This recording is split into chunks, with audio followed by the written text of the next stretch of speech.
Hola, ¿qué tal? Es un gusto tenerlos otra vez en una entrevista más de Voces Fundadoras. El día de hoy nos acompaña el maestro Arturo Sánchez Gutiérrez, que es un gusto tenerlo con nosotros en esta entrevista de Voces Fundadoras. Muchas gracias por permitirme estar con ustedes. Muchas gracias a usted. Le pediría si se puede presentar a nuestra audiencia, por favor. Bueno, yo soy sociólogo, estudié en la Universidad Autónoma Metropolitana, posteriormente hice una maestría en la Universidad de Oxford en Inglaterra sobre estudios latinoamericanos y siempre me interesé mucho en la cuestión del análisis de los procesos electorales en México, que fue parte de mis trabajos previos. Posteriormente, bueno, ya entré al mundo electoral y después actualmente estoy trabajando en el Tecnológico de Monterrey. Querido maestro, ¿en qué momento se involucró en la materia electoral? Mira, fue interesantísimo. Yo estaba destinado a ser un académico. Yo estaba trabajando en ese entonces en la Facultad Latinoamericana de Ciencias Sociales, en Flaxo. Y no me acuerdo qué día era, debe haber sido un martes o un miércoles.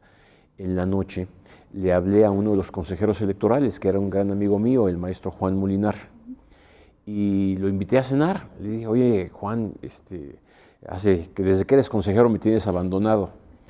Y me dijo que no, porque tenían sesión del Consejo Electoral y estaban decidiendo integrar la Junta General Ejecutiva. Y tenían algún problema de decisión de a quiénes nombrar y cosas de esas. Yo me fui a cenar, regresé, y recibí ya tarde una llamada del maestro José Woldenberg, que era el consejero presidente en aquel entonces. Y él en ese momento me invitó a ser director ejecutivo de Prerrogativas y Partidos Políticos. Con mucha prisa, debo decir, porque me invitó prácticamente el día anterior. Ellos habían ya consultado con los partidos, porque en ese entonces este tipo de puestos se hablaban entre los consejeros, se consensaba entre los consejeros, pero además se hablaba con los partidos políticos. Y pues recibí la invitación y al día siguiente tomé posesión como director ejecutivo de Prerrogativas y Partidos Políticos, y ahí empezó una larga carrera, porque si te acuerdas fue en 1996, fue cuando empezaba el consejo de Pepe Woldenberg y empezaban muchas actividades. Y a mí como director de Prerrogativas me tocó montar todo el aparato de fiscalización de los partidos políticos y hacer toda la organización de la documentación electoral de los partidos, además de dar por primera vez esas grandes cantidades de recursos económicos a los partidos, dada la reforma de 1996. Ahí empezó. Muy interesante. Querido maestro Arturo Sánchez, ¿qué estaba pasando en el país en ese momento? Bueno, a ver, quizá lo que habría que recordar es que veníamos de un año muy difícil, 94. Había habido una declaratoria del presidente Ernesto Zedillo Ponce de León de la importancia de dejar atrás toda la problemática electoral y en consecuencia hacer lo que él llamaba la reforma definitiva. Y en 1996 se hizo una reforma electoral muy profunda que, entre otras muchas cosas, además de las prerrogativas a los partidos, además de todo esto, le dio autonomía al instituto. Por eso José Woldenberg fue el primer presidente del IFE autónomo. Ya dejó de ser el secretario de Gobernación, la Secretaría de Gobernación salió completamente de la organización. Y en ese entonces, en diciembre del 96, ya había arrancado el proceso electoral del 97, que fue pues lo que nos tocó ya echar a andar, que fue muy importante porque bueno, los consejeros de entonces eran muy activos, estaban muy involucrados en transformar a la institución. Estaba habiendo cambios en el servicio profesional electoral, estaba habiendo cambios en la forma como se vinculaba el Consejo General con la Junta General Ejecutiva para dirigir bien las cosas. Ahora nos nombraba el Consejo General, ya no era la propuesta del secretario de Gobernación. Entonces, lo que estaba pasando era que al mismo tiempo que el IFE estaba transformándose, al mismo tiempo los partidos políticos habían adquirido mucha más competitividad en la elección. Y bueno, el resultado fue que la elección del 97 por primera vez ya no se forma una mayoría clara en la Cámara de Diputados. El PRI pierde por primera vez la mayoría en la Cámara de Diputados y eso habla de la pluralidad que se estaba viviendo en México en aquel entonces. Muy bien, y también quisiera preguntarle, ¿qué le tocó vivir y cómo considera que fue parte de la construcción de la democracia? A ver, me tocó vivir esa parte de la dirección ejecutiva, en donde yo creo que uno de los aportes importantes fue como secretario técnico de la Comisión de Fiscalización, pero pues, en la parte operativa, me tocó montar todo lo de la unidad de fiscalización. No se llamaba unidad, era una dirección de área de prerrogativas. Posteriormente ya se convirtió en una unidad aparte. Y ahí el presidente de la Comisión de Fiscalización, el maestro Alonso Lujambio, fue clave, porque él tenía la habilidad de no nada más ser muy meticuloso en todos los procedimientos, exigirnos al director mucho rigor en el procedimiento, pero además sabía comunicarse muy bien con sus compañeros consejeros y con el maestro Woldenberg para hacer la tarea de fiscalización. En el 97 pusimos la primera multa millonaria a un partido político, al Partido Revolucionario Institucional. Le pusimos una multa de 5 millones de pesos, que en aquel entonces era un dineral. Eso creo que fue una contribución importante. Posteriormente, bueno, fui nombrado consejero electoral en el periodo, después del maestro Woldenberg, del periodo 2003 a 2006, y bueno, ahí hubo que hacer muchas cosas. Para empezar, bueno, pues lo que menos nos tocó fue la elección del 2006. Y fue muy importante porque fue una elección muy cerrada, muy compleja, muy polémica. Fue una elección en el 2006, 10 años después de la reforma del 96. Y ya la ley necesitaba muchos ajustes que no los había habido.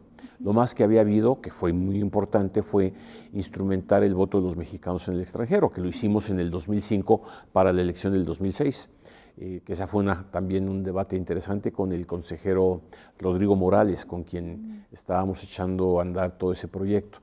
Pero la elección de 2006 fue importante, ahí lo que se requirió mucho fue contribuir para mantener la unidad del instituto, para mantener la fuerza moral, sobre todo el servicio profesional electoral. El INE fue altamente cuestionado y esto implicaba pues reestructurar las cosas. Entonces tuvimos una gran cantidad de reuniones y acuerdos con el consejero presidente de entonces, que era Luis Carlos Ugalde. Vino la reforma de 2007 que transformó al IFE. Salieron varios de mis compañeros. La Cámara de Diputados decidió que yo debería quedarme hasta terminar mi periodo en el 2010. Y bueno, fue asumir y echar a andar esa nueva reforma que tiene que ver fundamentalmente con el manejo de los medios de comunicación.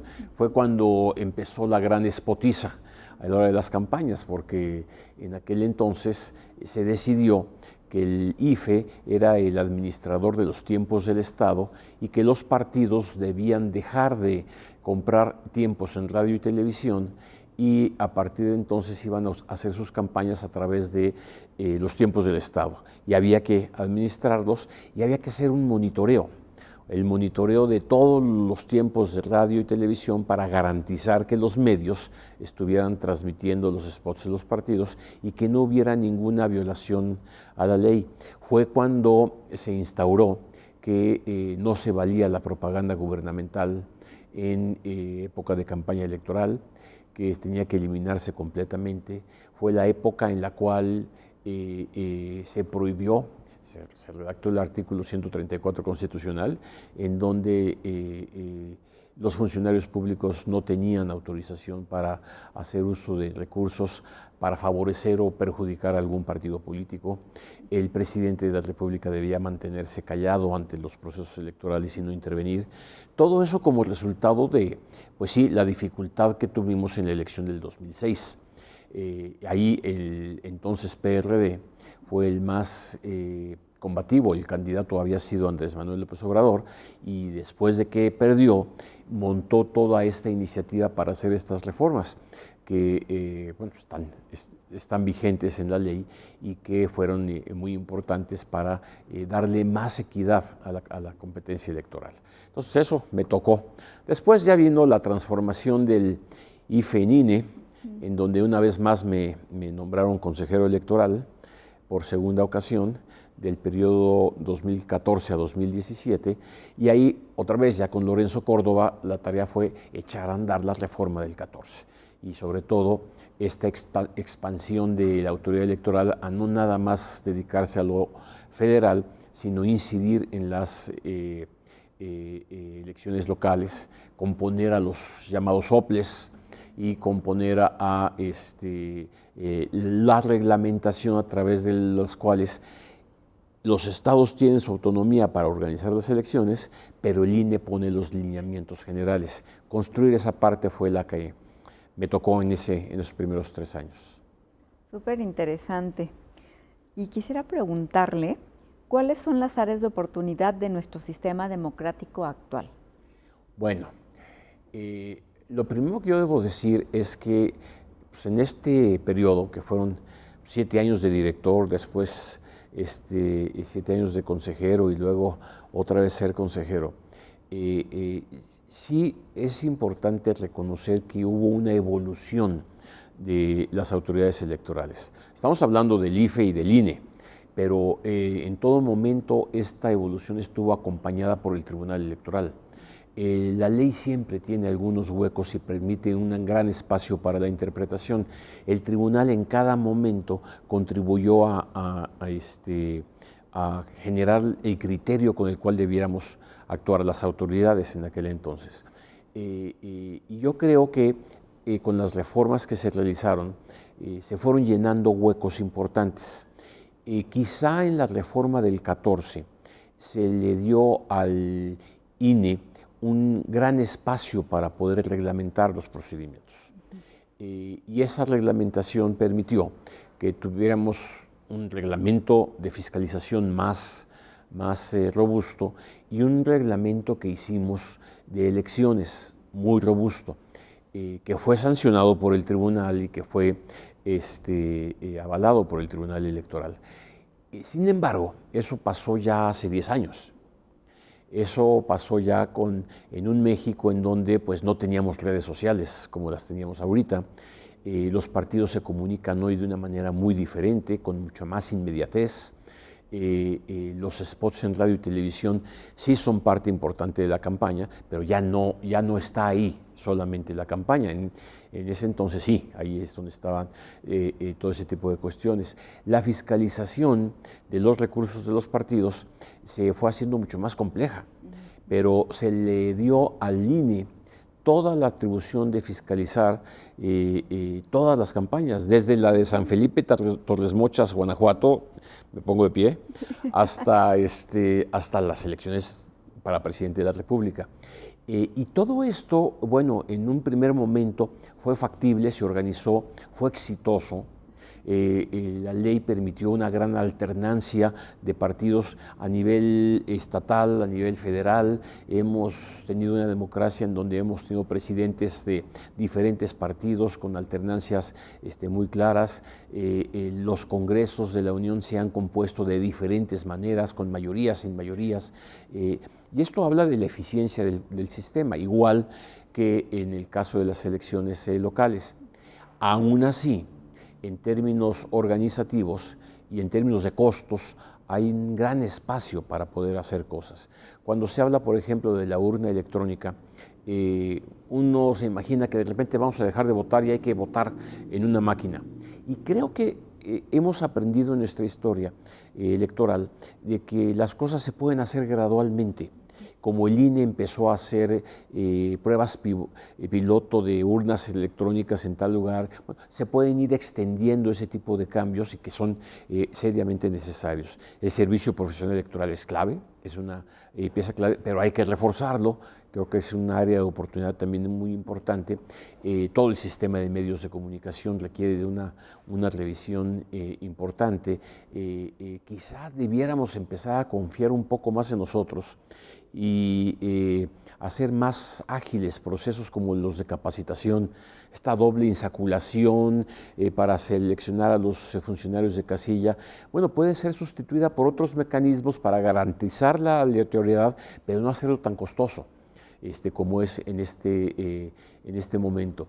Yo creo que ahí hay varias áreas de oportunidad en donde habría que trabajar en una verdadera reforma electoral que, bueno, le dé más fuerza.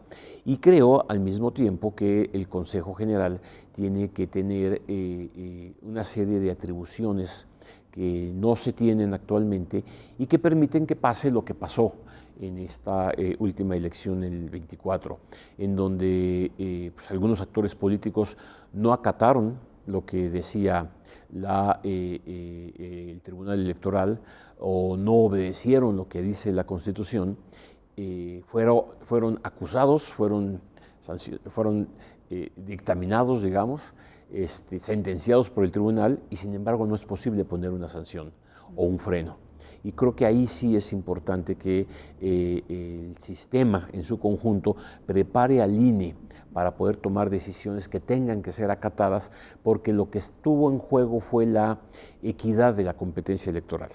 ¿Sí? No la limpieza del proceso electoral, sino la equidad en todo el proceso, no en el día de la elección, sino a lo largo de todo el proceso.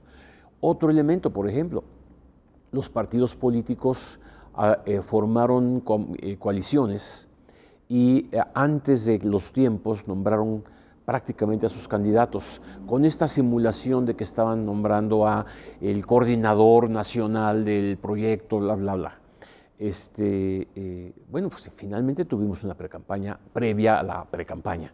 Entonces, ese tipo de asuntos, o una de dos, o se permiten abiertamente, y entonces las autoridades electorales intervienen para organizar ese tipo de procesos, o se prohíben de tal manera de que no haya factibilidad de que se realicen.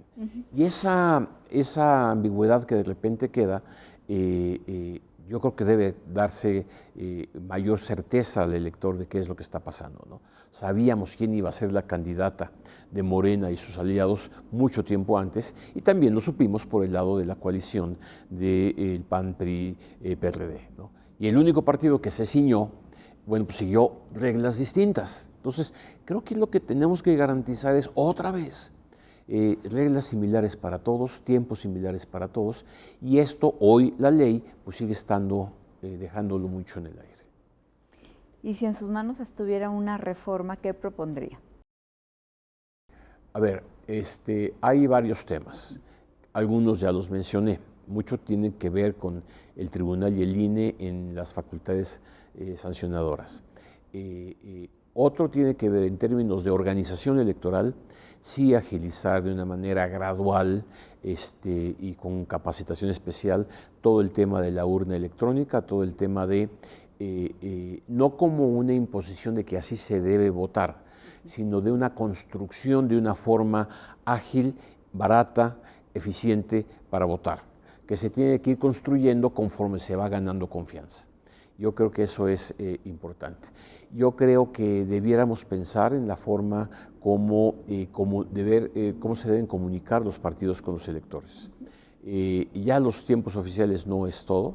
Hay un monitoreo extremadamente caro para poder medir todo lo que pasa en radio y todo lo que pasa en televisión abierta, pero pues hay otros mecanismos de comunicación que no están regulados y que pueden o no afectar.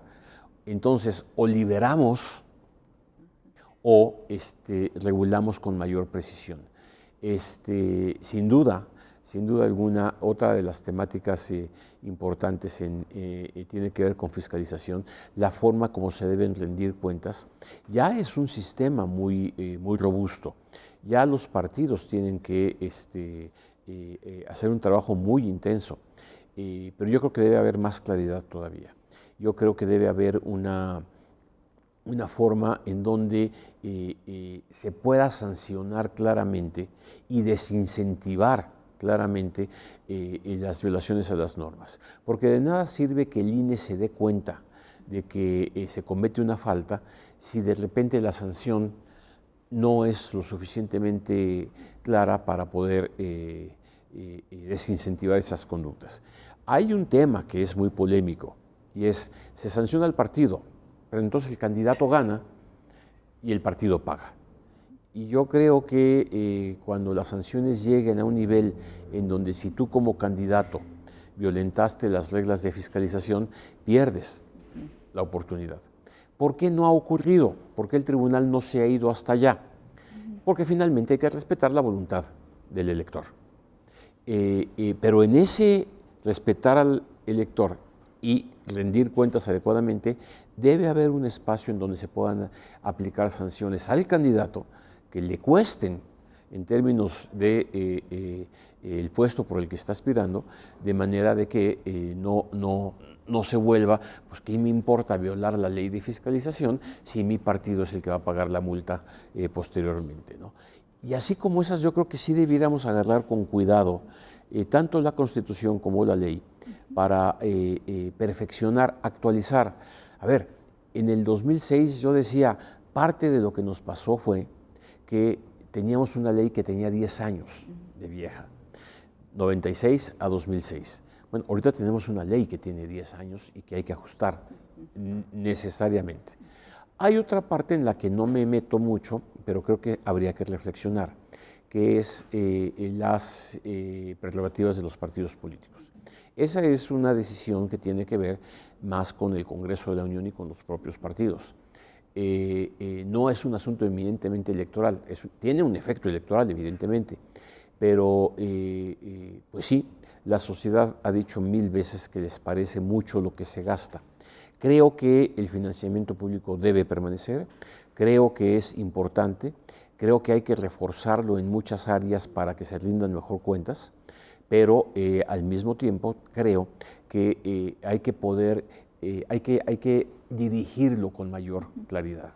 O sea, que sí tengan dinero los partidos y que gasten en determinadas cosas específicas.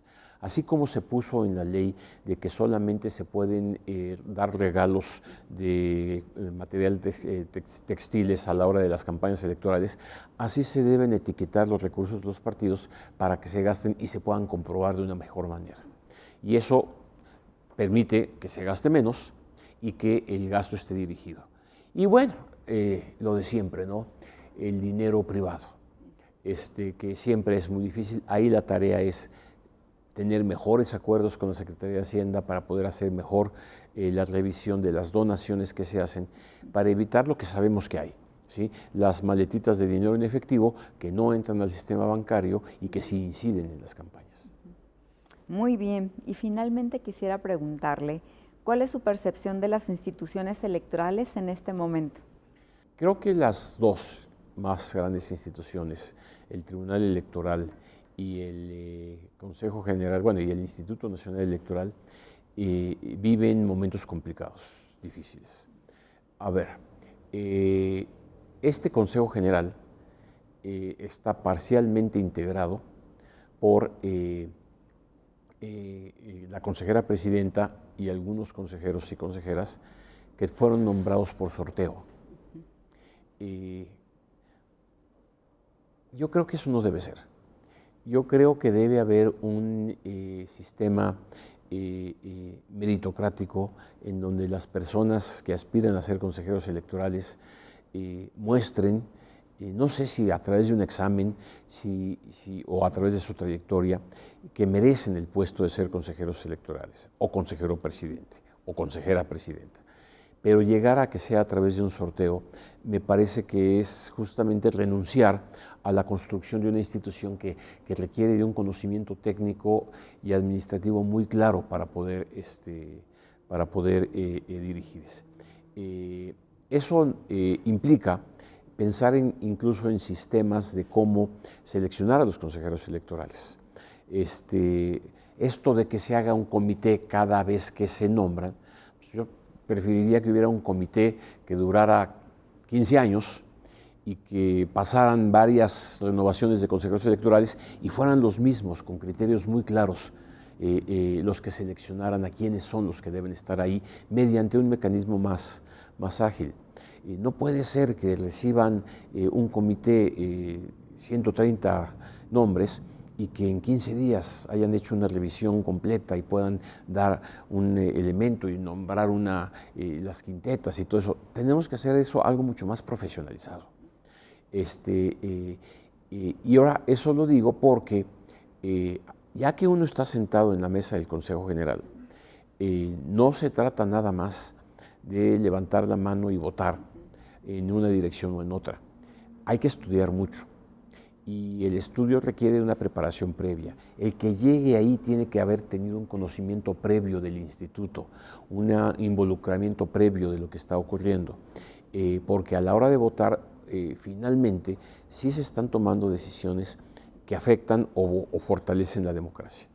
Entonces, esa parte me parece que nos da hoy un Instituto Nacional Electoral que cambió su presidencia muy poco tiempo antes de que empezara el proceso electoral y que no da tiempo a que se prepare y se amalgame bien. Esto que estamos viviendo, en donde la Secretaría Ejecutiva está nombrada con una encargaduría de despacho y que varias de las direcciones ejecutivas son encargadurías de despacho, no debe ser, porque finalmente rompe con la colegialidad que debe tener el Consejo General. Cuando una persona, la presidenta, puede nombrar, aunque sea temporalmente, como encargados de despachos, a quienes se van a encargar de fiscalizar, de dar prerrogativas a los partidos, de manejar la dirección jurídica, una sola persona pues rompe el sentido de la colegialidad. Por eso creo que no estamos en el mejor momento del INE. Hay potencial para que este mismo INE se fortalezca mucho. Salieron bien de la elección del 24 en todos sentidos. Creo que hay potencialidad, pero justamente si no encontramos en quienes están ahí la voluntad de ceder y vivir la colegialidad, pues es importante. Cuando uno llega al Consejo General, uno se da cuenta de algo interesante. No nos enseñan a trabajar colegiadamente. Eso es algo que se tiene que aprender sobre la marcha. Bueno, debiera ser una condición para ser consejero electoral o para ser magistrado, saber trabajar en equipo y en la colegialidad.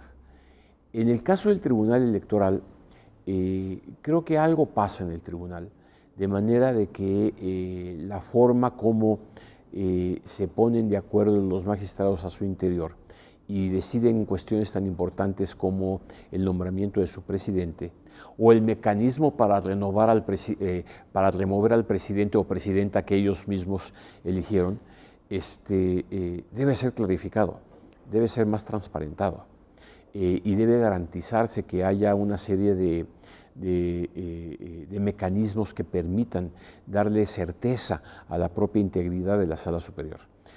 Yo creo que vivimos en estos últimos, pues sí son meses todavía, ni siquiera años, cambios muy abruptos, cambios de sentidos en varios criterios importantes y lo que nunca debió haber pasado, la vacancia de 2 magistraturas que no fueron suplidas por el Senado de la República. Eso yo creo que le hace mucho mal al Tribunal Electoral. Haber tenido que nombrar a un magistrado para poder validar la elección presidencial, pues habla de que la institución en su conformación algo está mal. Y que bueno, lo otro es la publicidad que debe tener toda la forma como se van construyendo los acuerdos. Creo que se avanzó mucho cuando se empieza a hacer públicos, previos a las sesiones del tribunal, los proyectos de dictamen. Creo que eso es conveniente, pero hay como varias áreas en las que a mí me gustaría, como conocedor del área electoral, saber que los magistrados discuten entre sí mismos, en reuniones privadas, que intercambian puntos de vista, que construyen entre ellos mismos las sentencias, que no es la postura tajante de uno de los magistrados, sino que es la construcción colegiada también. Y eso pues habría que garantizarlo también de alguna otra manera. Muy bien, querido maestro Arturo Sánchez Gutiérrez, muchísimas gracias por haber estado con nosotros en Voces Fundadoras. Muchas gracias por invitarme y a sus órdenes. Mil gracias y no se pierdan la siguiente entrevista de Voces Fundadoras. México.